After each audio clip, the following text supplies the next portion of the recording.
it's time to blow this scene. Get everybody in the stuff together. Okay, 3, 2, 1, let's jam. The Baby Deagle, or as my friends like to call it, the Beagle. I believe the real-life counterpart to this weapon is the Jericho 941, and the stats of this little baby are a magazine of 12, total ammo of 60, rate of fire of 1333, damage of 167.3, accuracy of 76, stability of 32, concealment of 28, and threat of 9. Now I do have 2 mods on it that are affecting some of the stats, and I do also have Gunslinger Aced and Equilibrium Aced in Mastermind, which is affecting the damage and the rate of fire, respectively. Now with this weapon, you can attach a barrel. You can either have a ported barrel or a threaded barrel, one of the many barrel extensions that we all know and love, one of the many gadgets that we all know and love, the spike grip, the spike kit, and the pistol sight. Now, right now on this Baby Deagle, I only have the spike grip and the spike kit on it, mostly for visuals. And after taking a look at the stats, it can be highly compared to its big brother, the Deagle. Now, if we just take a look at it, it has pretty similar ammo pool and pretty similar damage, which means it's going to function pretty similarly in some gameplay. So, how's it going to look when dealing with cops?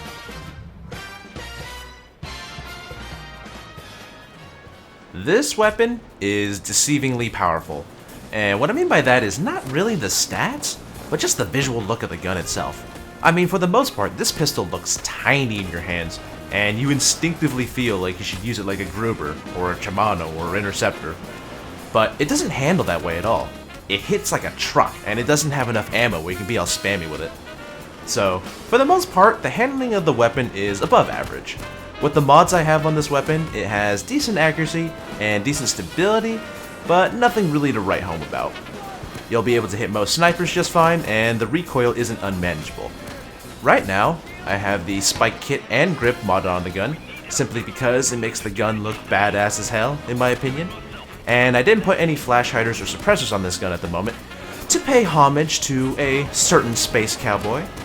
But if you really wanted to, what you could do with this gun is slap on a barrel and then a jungle ninja suppressor and give yourself a little bit of extra stability and accuracy while at the small cost of concealment. Now, I'm not too sure if there's any barrel extensions really worth using when strictly speaking about the damage, because the base damage stat of the weapon is already pretty high, enough so that it really only takes 1 shot to kill most anything that isn't a special on Death Wish.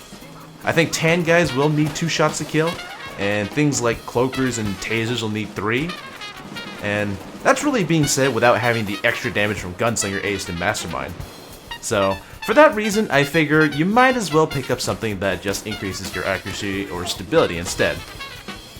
If you also wanted some better concealment for this weapon, what you could do is take off the 2 spike mods and just have one of the barrels on it. For a pistol of this kind of damage, it has surprisingly good stats when leaving it mostly unmodified. So, if you have a build that revolves around your weapon's concealment, this is a pretty damn good pistol for you, since modding it in this fashion gives you like 29 concealment.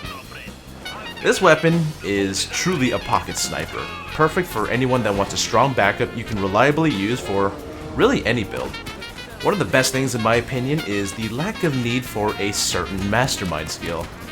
While the 6-shooters and the Deagle have very good stats themselves, what they lack is a decent fire rate without the help of Equilibrium and Mastermind.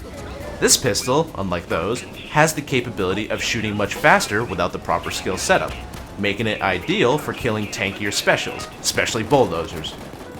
It also has more ammo and a larger magazine than the Deagle, giving it a bit more utility when dealing with large crowds or multiple specials.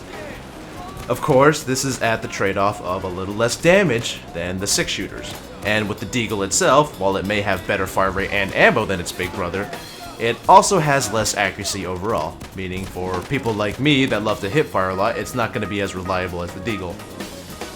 I feel like choosing this weapon over the Deagle is mostly a playstyle preference, where the Deagle is slow and methodical, taking your time and placing your shots well, while the Beagle is a bit more of a fast-paced, close-quarters type weapon.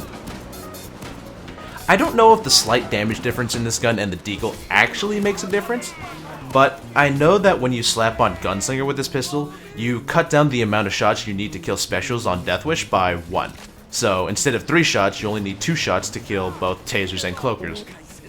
And right now, with the way I've modded the Beagle, it also needs 2 shots to kill tans, even with Gunslinger, but I think that might change if you were to put on a flash hider. But right now, just for visuals, I'll leave it as it is with the spike mods.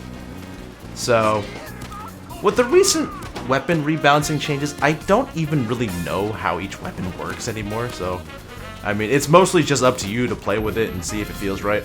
I know that's kind of hard to say when, you know, this is a DLC weapon, but that's how I kind of judge all my weapons these days, especially since, you know, not only has there been a lot of recent changes, but Overkill also plans to keep on changing weapons in the near future.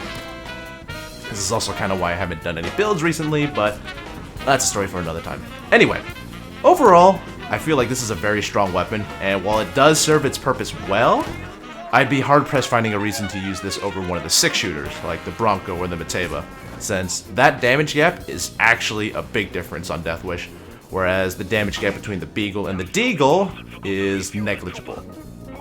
It's kind of the same way I felt about the Deagle when comparing it to the other hard-hitting pistols, since, you know, it shares so many similarities with its big brother. I feel mostly the same way about this little Beagle. Anyway, that's all I've got to say. Hope you enjoyed. Take it easy, fellas.